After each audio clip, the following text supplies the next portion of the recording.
welcome back to the What the Falk Sunderland preview show as the lads look to halt 7 defeats in a row.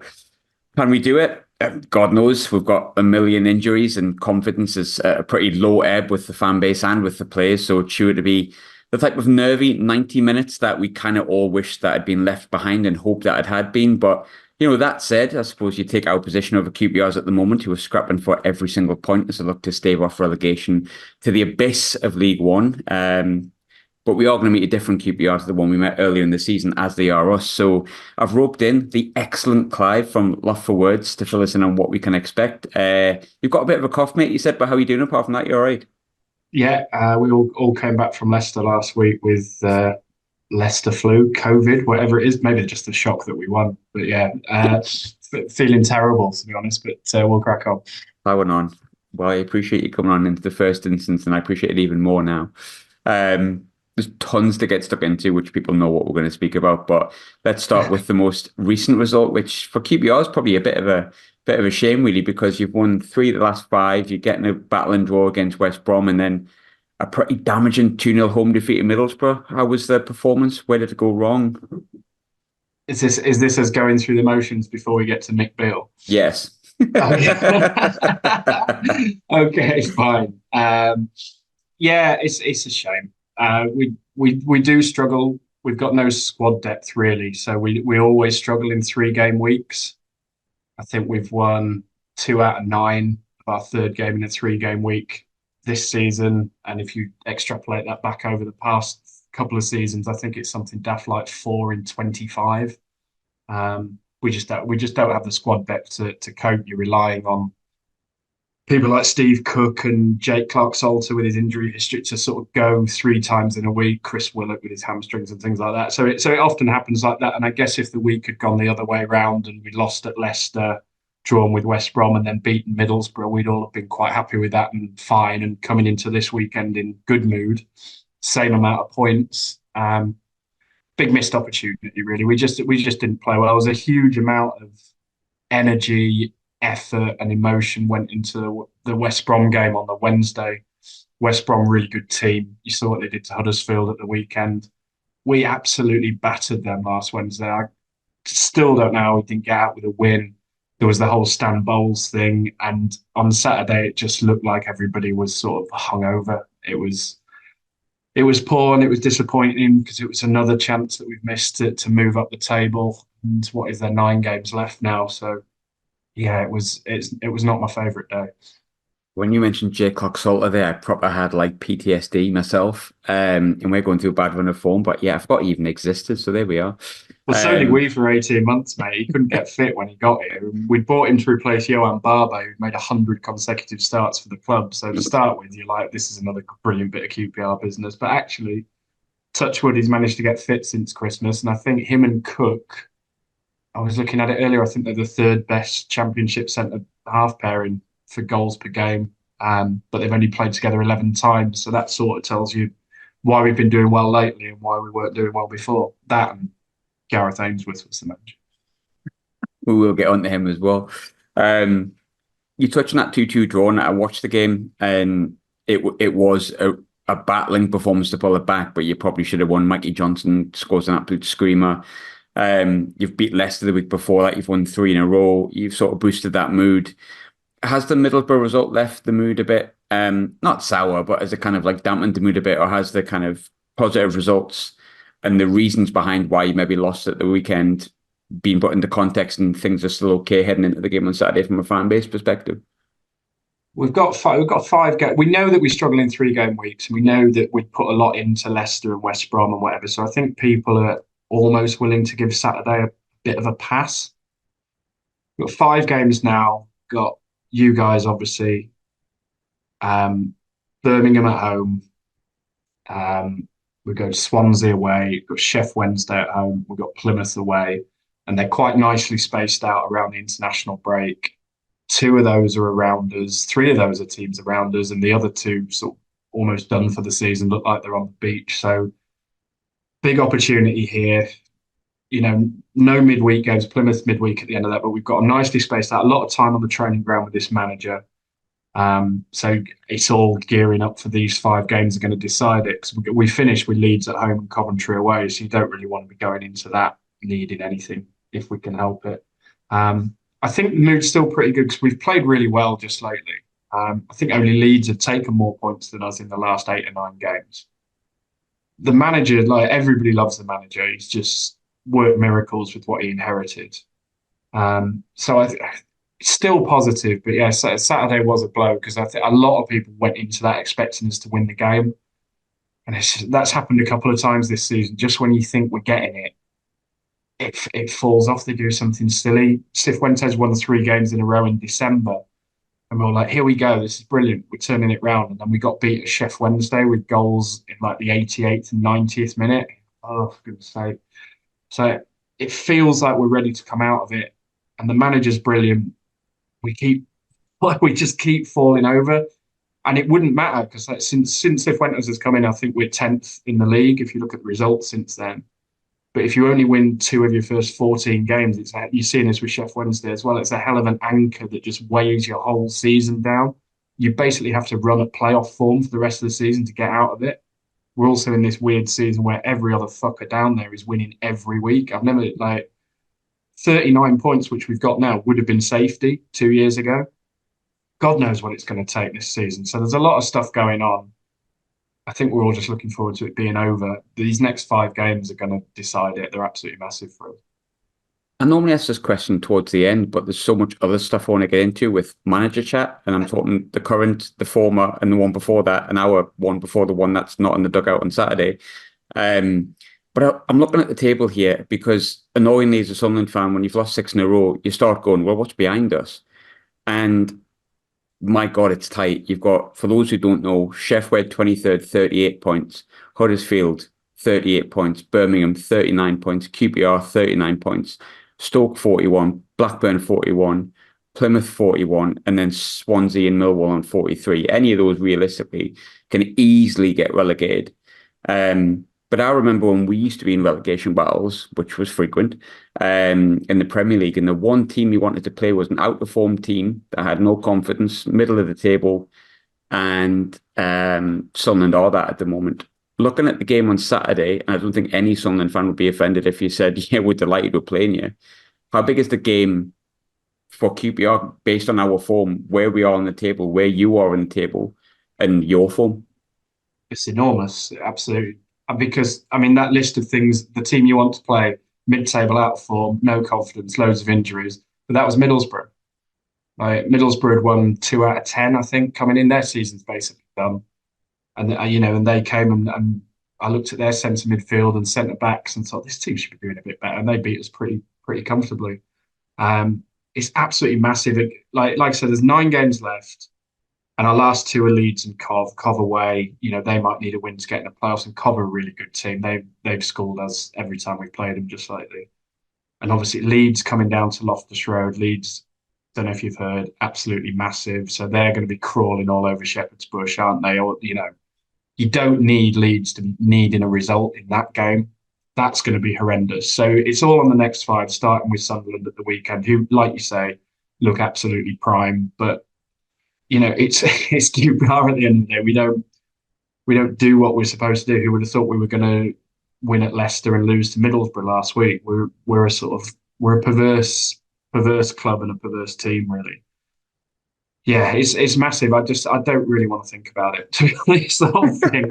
Don't ask me for a score prediction because I'm not going to give you one. One of your fanzines has asked me for a score prediction. We're so unpredictable. In theory, it's the game you would want.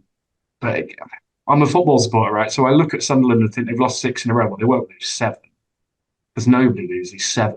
I kind of wish you'd won 1 too. I'm sure you do as well. But it's just, the other thing you've got, I mean, by the time we finish this podcast, Birmingham will probably be above us. They're playing tonight against Middlesbrough, who no doubt, having looked slick and professional on Saturday, will just phone in a load of slop tonight. Birmingham have got 3 of our problem children from last year who we absolutely hated as well. So that just seems written in the stars that one of those little twats is going to start doing something for them. And then Huddersfield have got Rotherham on Saturday, which is now an absolute gimme. So Mate, it's horrible. It's Yeah. horrible. I miss us being 16th every year. I'm just bored. You touched on, we're going to get into managers because there's a lot of chat about including your new man. But I've got to go back to the start of the season when we played each other. I'll make sort of no apologies for it, really. You were crap under Gareth Ainsworth when we played you. Yes, you were down 10 men, but it was like, wow, these are bad. These are going to go down. No problem at all. And everything you'd said on the preview show previously, I was like, yeah, that's probably going to happen. That's changed, obviously. But before we go into Cifuentes, with the benefit of hindsight and a few months to reflect on sort of the Gareth Ainsworth era, because I know he's well liked as a person because of his time as a player, how will the Ainsworth era be remembered at QPR, and why do you think it was the right time for it to come to an end when it did? Well, he's massively, massively out of his depth.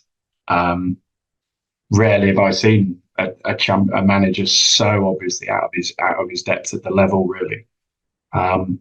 Football's, for better or worse, people listening to this may sort of hark back to good old days, and what, maybe that's true, but those days of just punting it long and trying to shithouse your way through games,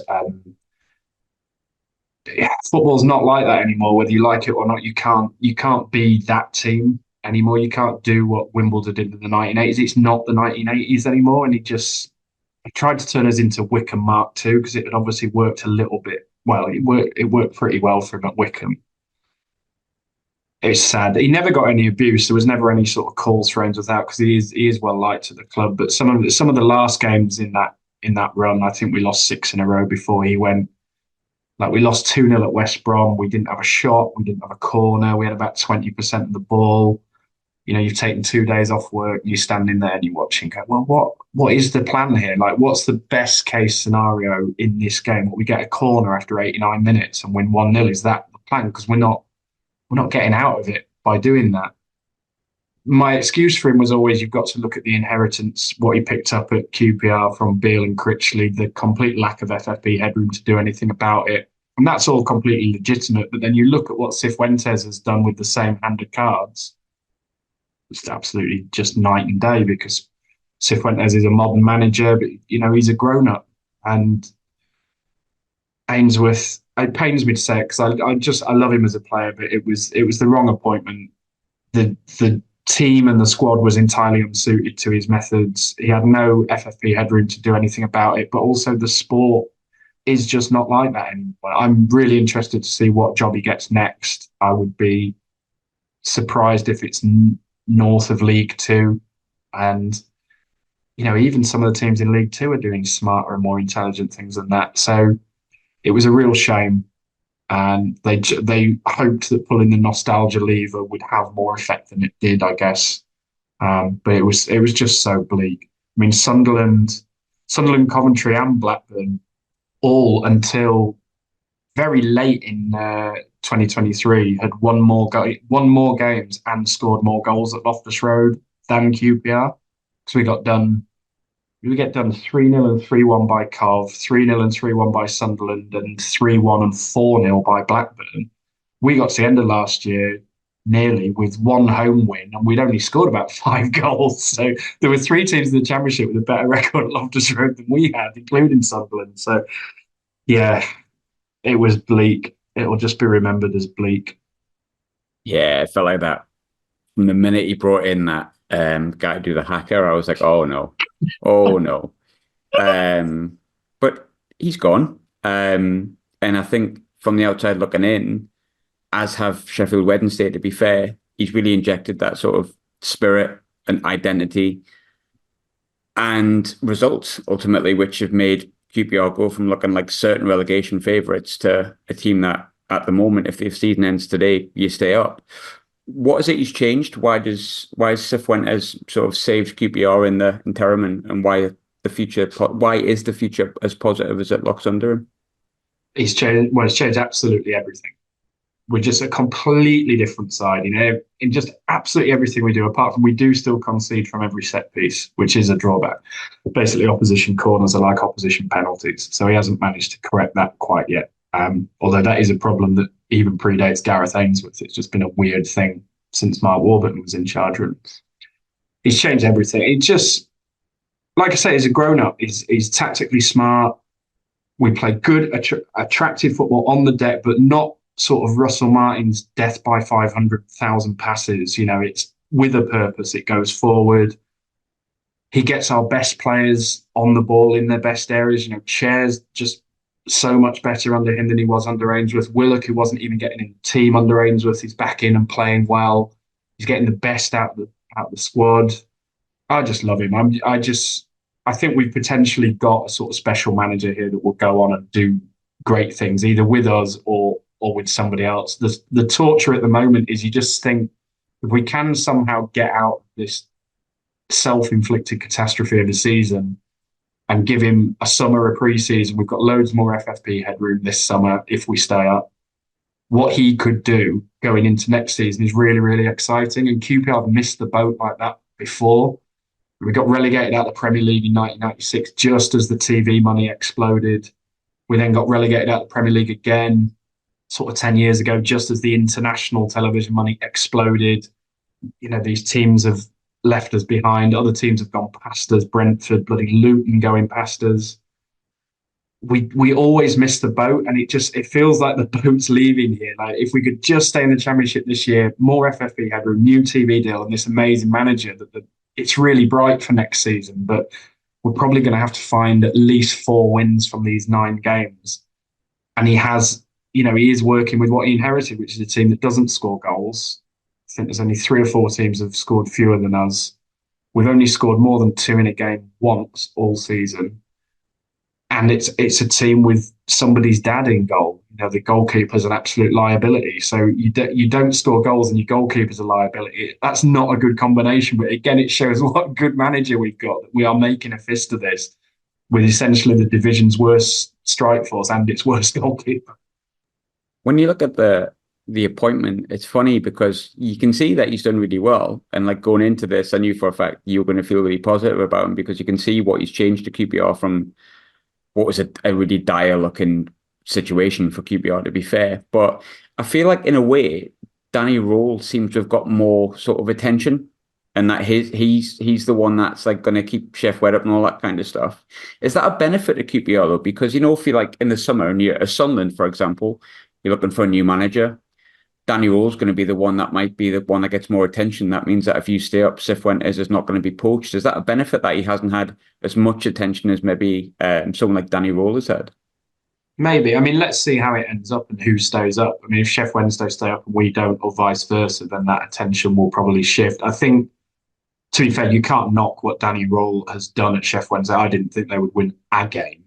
They've got a much, much worse team than us, and their owner's an absolute head case. Our owners are stupid, but they're benevolent. They're pretty good owners. They pay for their mistakes, and you can't knock that from them. Their owner's an absolute madman, just absolutely torching the club. So, and Cifuentes, we were 8 points adrift when he took over, and I'm talking about him being a miracle worker. God knows how far adrift Sheffield Wednesday are. It must have been 12, 14 points or something. So, absolutely fair play to him. I think they've both been equally great. I'd be surprised if loads of clubs aren't looking at both of them, because to me, QPR and Chef Wednesday looked absolutely dead in October, November time. So we'll see how it turns out. But there'll be clubs looking at both. We should probably talk about the best coach that Christian Speakman has ever seen next, a man we have a lot in common. We've discussed him previously. Oh, the best coach Mick Beale's ever seen as well. Yeah, well, so says his Twitter account. Largely hated at QPR for his lack of integrity, and understandably so. A huge sort of red flag for me when he was being appointed at Sunderland was what he did at QPR. Disliked the Sunderland despite only being here for 2 weeks or whatever it was. But we sort of chatted prior on the previous podcast about, going from Beale to Ainsworth.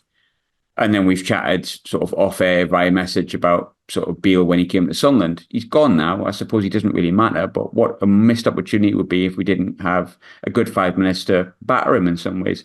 There's 3 questions here, I suppose, that I'll just fire all at you at once, because let's go for it. How surprised were you Sunderland appointed him? What did you make of all the things that went on? And I mean, the press conferences, the fact he said he didn't work in London for 10 years, despite the fact he's at QPR, the comment that we hated him because he was a Cockney, and lastly, me bizarrely uncovering his burner account, which is just the most mad part of it all, really. That wasn't even the weirdest bit, that burner account. I mean, every time I mention Mick Beale, I get anonymous emails. So, yeah, I don't know where. Think one of my mates, and he runs a PR company, but don't hold that against him. When Mick Beale got the Sunderland job, he tweeted, "The thing that Mick Beale should do at the first possible opportunity is in an interview go fairly hot and heavy on an apology about what happened at QPR. Not for QPR's benefit, because really we're insignificant and nobody cares about QPR. But people saw what happened at QPR and they didn't like it. So you've got to address it, because it will just hang around with him forever. At the moment, he's now going for jobs as the guy that was third in a 2-horse race in Scotland, and that guy that talked about loyalty and integrity at QPR and then walked out on them. That's what you're known as. So I thought it would work at Sunderland, because the theory of Mick Beale being this super youth coach, you've never seen a coach like it, said Mick Beale. The brains behind Steven Gerrard, said Mick Beale. Futsal Mick, Sunderland, you take the recruitment off him because he bollocks that up at QPR and Rangers. You give him a squad of young players, Europe, Premier League academies, which I know it's gone to shit at Sunderland this year, but that's the theory, right? That's what you've been doing with your recruitment. You just give him them to coach, and he's going to be brilliant, because that's the theory of Mick Beale. So I did think it might actually go all right at Sunderland. But you're coming into a situation where Tony Mowbray, whether you thought he should have been sacked or not, and it seemed to me that your support was reasonably still split on that. Tony Mowbray is a really likable fella. So, you're coming into that, and you're coming into a team that was in the playoff semi-finals last year and has a big support base, has a great stadium, has a brilliant training ground. So there is a level of expectation around Sunderland, which there just isn't at QPR anymore. So expectation, previous manager was quite like, people aren't sure if he should have been sacked. There's two big red flags. You're then coming in as a really dislikable bloke with all of this baggage. So you're behind already. You're behind on aggregate. It's like you're coming into a cup tie sort of at least 2 goals behind here. I get that you're never going to turn the Sunderland job down if you get offered it. What would have been a better job for him is somewhere like Charlton. And look, the Charlton job comes up every 2 weeks, so he probably would have got it if he'd waited, because everyone else has had it. But that's a club with low expectations, and it's low where it is now, but there's potential there to build. And he could have gone to Charlton very quietly and, within the next 18 months, got Charlton up out of League One into the Championship, and his reputation is rebuilt. And then, who knows, maybe Wolves come calling for you again, having never met you and not interviewed you and definitely not spoken to the agent you don't have. So, maybe I just going into a club where the previous manager was well liked and then telling people, you don't like me because I'm a Cockney, I haven't worked in London for 10 years. His ability to open his mouth and say things that just aren't true really, really counts against him. It's like, look at the polling for the general election, guys. Like, people don't like that. If you just literally say black is white and the others, people don't like it. Saying, I haven't worked in London for 10 years. People saw you with a QPR manager, Mick. It was on the television.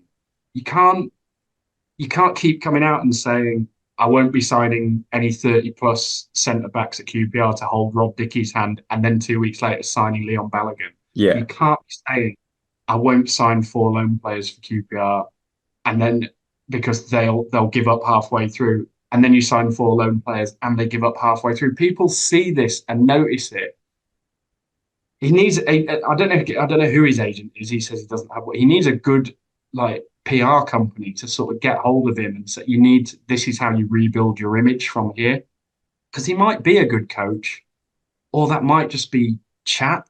I'm really interested to see where he goes next and how he does. I'm really interested to know how much of all this chat about what a great coach he is and how well he did at Rangers for Steven Gerrard and whatever, how much of that is genuine and how much of that is just him being a really, really good self-promoter. When he was at Rangers, he did blogs, he did social media, he did every podcast, he wrote books, and it kind of created this image of Mick Beale, the super coach. But how much of that is actually real? I just he sort of fascinates me. Now he's sort of out of my life. He sort of fascinates me a little bit. I'm interested to know how much of it is genuine and how much he just is an absolute bullshitter. I know what I think. I Same. mean, if there were ever two clubs to be taken in by an absolute bullshitter, then it would be QPR and Sunderland. Right?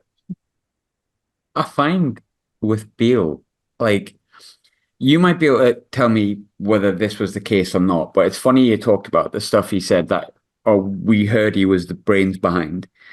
I've never seen Steven Gerrard or Gary McAllister wish him luck in any job he's had, be it Rangers or Sunderland. I can't quite remember if he wished him luck at QPR, but it feels like from the outside looking in, the people that he was the brains of the operation, the people he worked alongside, have never really wished him well. And I'm not saying that you have to do that every time, but it speaks to me that it might be, for want of a better word, as you said, bullshit. Because what evidence is there that this man's a coach? Because I watched a lot of this team at Rangers because of my location, and I watched 12 games that he played at Sunderland, and I couldn't make head nor tail of either of team's identity. I don't know if at QPR it felt the same, but I don't feel there's an identity there that he understands or has a style of play. And I don't know, it continues to baffle me. And I think that the burner account, which is funny in many ways, but when you see how long it's been going, it does sometimes make you wonder if a lot of the Michael Beale was the brains behind Rangers title win was actually just player underscore ID telling everyone that he was the brains behind Rangers title win. But yeah, now that he's out of my life as well, he's an interesting character, and I don't think I'll come across, I don't know if you agree with this, anyone like him in football ever at any point in my life. He's just very, very bizarre. It's certainly the strangest. We always get the first interview with the manager in the summer, and it was one of the stranger ones of those that I've done. And look, I've met Steve McLaren, who is one of the strangest people in the entire world. Let's have that straight. Yeah. I also think I was in a meeting with Mick Beale where he started basically sort of telling the room that he'd regretted taking the QPR job, that the situation was way worse than he thought, than he'd been told, and that there was a £10 million shortfall in FFP. That turned out to be true. But I was sitting there in this meeting going, why is he telling me this? Like, this is not what the manager should be saying in a meeting like this. Why is he doing this? And again, it comes back to that idea of self-promotion. On the point about nobody wishing him well, I hadn't noticed that. To be fair, when he kept the QPR job, Steven Gerrard did loan him Tim Iribunum, who apparently Aston Villa rate quite highly. He's played a couple of games recently for Aston Villa. So I guess if you thought he was completely full of shit, you wouldn't loan him a player. That counts in his favour. And look, let's also say that to get to the point where you're getting the QPR manager job, the Glasgow Rangers manager job, the Sunderland manager's job from a position of you didn't really have a playing career in football. You have no sort of traditional football background. That must take incredible sort of hard work, dedication, and sacrifice to get yourself to that point, and no little amount of confidence and self-promotion, right? So to a certain extent, he's got to do that, and maybe he just can't switch it off. No, but again, it makes him just such a dislikable character. I don't really know what to make of him. I'm surprised it went as badly as it did at Sunderland, to be honest. I thought he might do all right there, and I'm interested to see what job he gets next. I'd like to say I don't dedicate too much thought to it. I actually do. He's sort of he's a fascinating character to me. Apparently his interview that he gives, and the reason apparently in interview he's unreal, just absolutely unreal. This is why we keep talking about the famous PowerPoint presentation. I don't know actually if he has a PowerPoint presentation, but The people who were running QPR at the time told me that his interview just blew everything else out the water. And a manager who was in for the job at the time, who may subsequently have become the QPR manager, said to a friend of mine, once he'd heard Mick Beale was in for it, he knew he wasn't getting it. Because once Mick Beale gets you in the room, it's his, you're his. Once he gets you in the room, apparently his interview is just absolutely off the scale brilliant. And look, he says he never met Wolves and never interviewed Wolves, which is obviously bullshit. Met them twice. He talked himself after 15 championship games as a manager at QPR. He talked himself into the Wolves job, and then turned it down basically because he knew the Rangers job was coming up. But that's insane. Someone that's only been a manager for 15 games is turning Wolves down because he knows Rangers are coming from him. So he's got the chat, but looking at the substance of what he's done, is there any substance behind the chat, or is he just a bullshit? I'm going to go with the latter. But yeah, now that I think about it, there is some weird impressiveness that's come from him. There isn't. Do you know what? Just to finish, there is a little bit of me that feels sorry for him because, like I said, to work yourself up from doing futsal coaching in a church hall in Bromley to being the QPR manager, the Sunderland manager, the Rangers manager, that is insane. And you must have had to work so hard and sacrifice so much. And you've basically blown it in 18 months by being a twat. So I was just like, you don't want to feel sorry for him because, mate, it's on you. You said those things. You said I haven't been to London for 10 years. I don't even know where London is. And look at all of that. But at the same time, I do feel a little bit for him because it must have all that hard work. I don't know. You could write a book. Maybe I should. Yeah, no, I would read it. I think the interesting thing with him as well is how he sometimes changes from Michael to Mick, and I can't quite understand the science behind it. Sometimes he's Mick. we had a little bet or whatever you want to call it in the Crown and Scepter when the Millwall job came up. Well, like he'll go for that, and he'll start turning up in a flat hat and asking people to call him Mickey. He'll suddenly be Mickey Beale, the Millwall manager. So it's absolutely, I mean, it might still happen. Neil Harrison could last there, is it? So watch out for Mickey Beale, the Millwall manager in the Peaky Blinders hat. Fair play to him, I suppose, in some ways, but also no. Sort of final question. I normally ask for predictions. I think we're going to get beat, so I'll just lay that one out there. Sorry, Sunderland fans. That's just what I think. That's the way I feel at the minute. The final question I wanted to ask is probably something that I've been most interested to find out outside of the Beale stuff when speaking to you. How does Sunderland look from the outside looking in at the minute? Because we've just discussed the whole Beale thing, which you've got a bit more knowledge of because of him being at QPR. But like at Sunderland, it feels crisis-y, if that makes sense. It doesn't feel right at the moment. It feels apathetic. There's people not wanting to go to the games. And 5 months ago, it was nothing like that. It was the best not the best, but the past 18 months prior to that felt like some of the best times I've supported Sunderland in ages with great football players that I was falling in love with. And it's just gone so drastically wrong. I'm curious as to how it looks on the outside. Because I think some people just go, oh, the 10th, don't worry about it. Don't be daft, or 11th or whatever. They're demanding. But like without blowing smoke up your backside, I think you've got a bit more thought process behind that. How does it look from the outside looking in? Yeah, maybe it's because of the position that we're in, and also our club's ability to create crisis out of nothing. You know, you get to Friday afternoon, and I'm writing the match preview, and it's absolutely fine, and then a story drops that Ilias Chair's going to prison. You're like, okay, brilliant. That's the rest of my day. QPR just sort of the triumphant return of Ilias Chair's kayaking winker. Brilliant. Okay, that's the rest of my day done. Radio London on the phone and all this. Perhaps, being in danger of relegation makes me. It strikes me, and I really like. I don't want my Twitter to be absolutely deluged by Sunderland fans, but it feels like a little bit of an overreaction. You feel like you've sort of been moving in the right direction, that you came up with a good team. You were very, very unlucky that your manager decided to walk away and join Stoke. That's not on you, and it's been a disaster for him at Stoke. You got Tony Mowbray in as a bit of a filler. He got you to the playoffs. That felt like a bit of an overreach at the time, bearing in mind that Mowbray had been brought in as oh my God, Alex Neil's left. What do we need? We need a sort of steadying influence.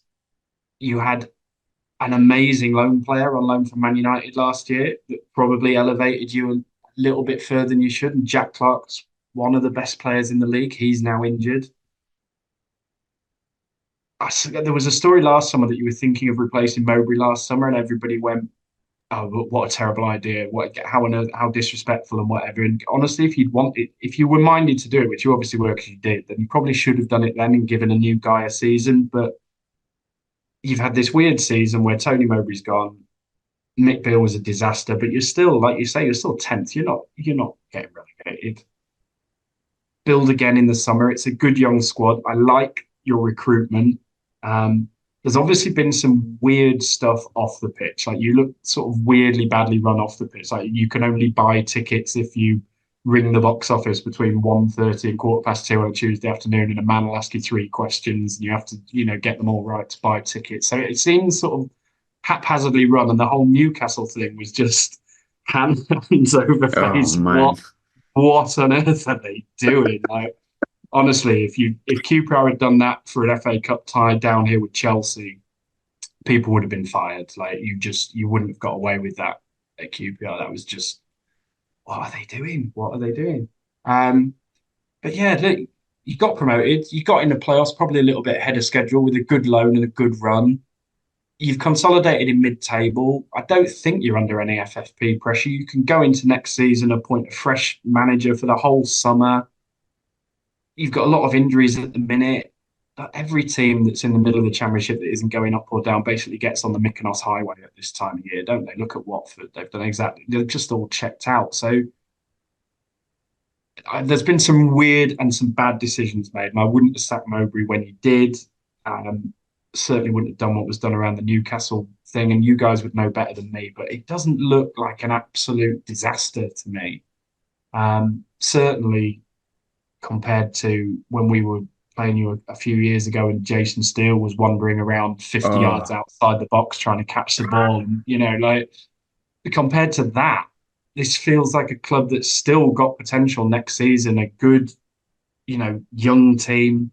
You got players at Sunderland that I would absolutely love at QPR. And a little bit of an overreaction. We've actually been looking at the Sunderland message board a lot this year because of the Mick Beale stuff. How are they doing up there? And, our message board is pretty busy. But on the day when it was like, oh, Mick Beale might be getting sacked, there was a 74-page thread that had been started like 5 hours before. And it's like, this place, you've got such a big support base. It's like a cauldron and whatever. I guess it just sort of amplifies everything that's going on, and everything either feels a lot better than it is or a lot worse than it is. Sunderland have not had a terrific season. I thought you would push for the playoffs again, and you haven't. But top half of the league, loads of other teams have got themselves into the shit this year. I really don't think it's that bad, guys. Honestly, Feel slightly more positive now, but I'll let you know if that's continued come Saturday. But Clive, honestly, always a pleasure to have you on because I think your thought process is great and your stuff that you write is hilariously funny and people can find it. I'll put that link in there. But thanks for joining me, mate. Appreciate that a lot, mate. And yeah, if you could just roll over and let us win on Saturday, and then we can chat again next season, that would be great. I'm going to be looking for bloody opposition input from Barrow and Stockport next.